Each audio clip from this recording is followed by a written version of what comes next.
అనగానే ఇదేదో బాగుందని కలిపురుషుని ఇప్పుడు బంగారంలో వెళ్ళి ప్రవేశించారు. పరీక్షిత్ మహారాజు ధర్మాత్ముడు కాబట్టి ఎవ్వరూ అటువైపు వెళ్ళరని వీడి నమ్మకం కాబట్టి ఆ విధంగా తెలియజేశారు.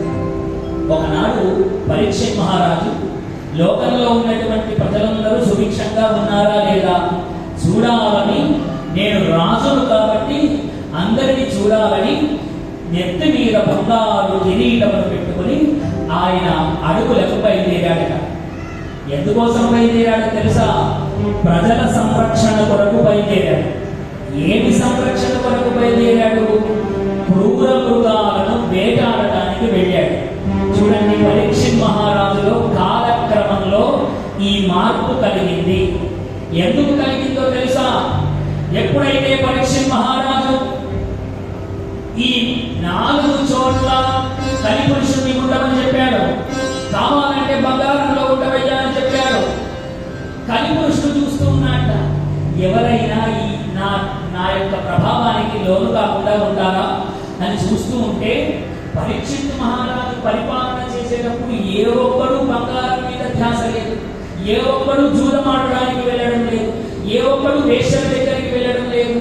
కాలమేమో కలికాలం ప్రవేశించింది. ఎందుకంటే కృష్ణ పరమాత్మ వెళ్ళిపోవడంతోనే కాలం అయిపోయింది. మరి కలితన ప్రభావం చూపడం ఎలా? ఎంతో ప్రయత్నం చేశాడట. ప్రజలందరూ ఆనందంతోనే ఉన్నారట. కలిపురుషుడు ఆలోచన చేశాడు, అసలు పీడించవలసినటువంటిది ప్రజలను కాదు, ప్రభువునే పట్టాననుకో. రాజు గనక నాశనం అయితే ప్రజలు ఆటోమేటిక్ గా వాళ్ళందరూ కింద పడిపోతారు. ఎందుకు? యథా రాజా తథా ప్రజా. రాజు కనుక దుర్మార్గుడైతే ప్రజలంతా దుర్మార్గులే. రాజు కనుక అద్భుతమైనటువంటి ఆధ్యాత్మిక చింతన ఉంటే ప్రజలందరూ ఆధ్యాత్మిక చింతనలోనే ఉంటారు. అందుకని ఆలోచన చేశాడు, పరీక్షితునే పడితే సరిపోతుంది కదా, వీళ్ళందరూ ఆటోమేటిక్ గా నా యొక్క ఆధీనంలోకి వస్తారు అనుకున్నారు. అందుకని పరీక్షితు మనసులో వేటాడాలన్న కోరిక కలిగించాడు. ఏమిటంటే అది జీవహింస. చూడండి, జీవహింస చేయాలన్న కోరిక కలిగింది.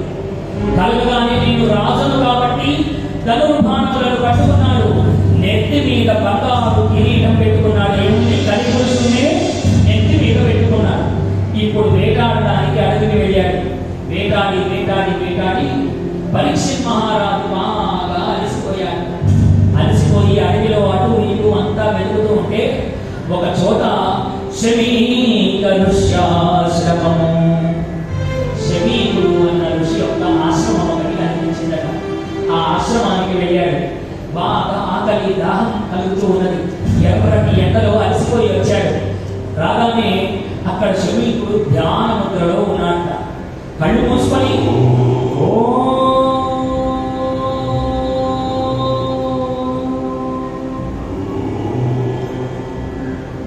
ధ్యానముద్రలో కూర్చొని ఉన్నాడు.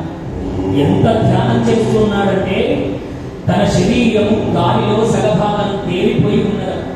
అంత అద్భుతమైనటువంటి ధ్యాన నిమగ్నంలో శమీకుడు అన్న ఋషి ఉన్నాడు. ఉండగానే పరీక్షిత్ మహారాజు ఆశ్రమంలో వచ్చాడు. అలసట చేత అని ఒకసారి సకిలించాడు. సకిలించగానే శమీకుడు, అయ్యా రాజుగారు వచ్చారా అని చూస్తారేమో అని రెండవసారి సకిలించి చూశాడు. అయినా ఉరుగు లేదు, పలుకు లేదు. వెంటనే నేను పరీక్షిత్ మహారాజు వచ్చాను అన్నాడు. చూడండి, పరీక్షిత్ మహారాజుకు ఏం కలిగిందండి?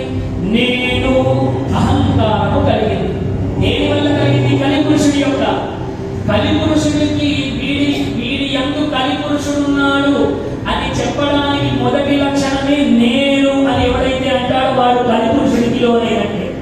అహంకారము కలిగిందా వాడికి వాడే నాశనం అవుతున్నట్టు లెక్క. కాబట్టి ఇప్పుడు నేను పరీక్షిత్తు వచ్చాను అన్నాడు. అన్నా సరే శమీకుడిలో ఉలుకు లేదు, పడుకు లేదు.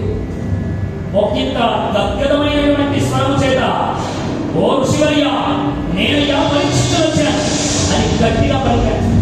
అయినా పలుకులేదు. అనుకున్నాడట పరీక్షిత్తు కొంచెం ధర్మాత్ముడు కాబట్టి, అయ్యో ఆయన ధ్యానంలో ఉన్నాడు కదా, తపస్సు చేస్తున్నాడు కాబట్టి ఆయన నా మాట ఆయనకు ఆలకించడం లేదేమో అని మనసులో అనుకొని సరేలే అని అక్కడి నుండి వెళ్ళిపోవడానికి సిద్ధపడ్డాడు. వెళ్ళిపోవడానికి సిద్ధపడుతూ వెంటనే తన మనసులో ఆలోచన కలిగిందట, వీడు చేస్తున్న జపము తపము నిజంగానే చేస్తున్నాడా కొంగ జపమా? మరి నేను వచ్చానని నన్ను పట్టించుకోకుండా ఈ విధంగా చేస్తున్నాడా అని పరీక్షించదలిసి అటు ఇటు చూశాడు. ఒక చనిపోయిన మృత కళేబరము సర్పం ఒకటి కనిపించిందట. చూసి తన బాణము చేత ఆ సర్పాన్ని తీసి ఆ యొక్క ఋషి మెడలో వేసేశాడు. ఎప్పుడైతే ఈ చనిపోయినటువంటి పాము ఋషి మెడలో వేశాడో ఈ శమీకుడి యొక్క కొడుకు శృంగి అని ఒకడు, ఆ శృంగి యొక్క స్నేహితుడు ఇదంతా దూరం నుంచి చూశాడు.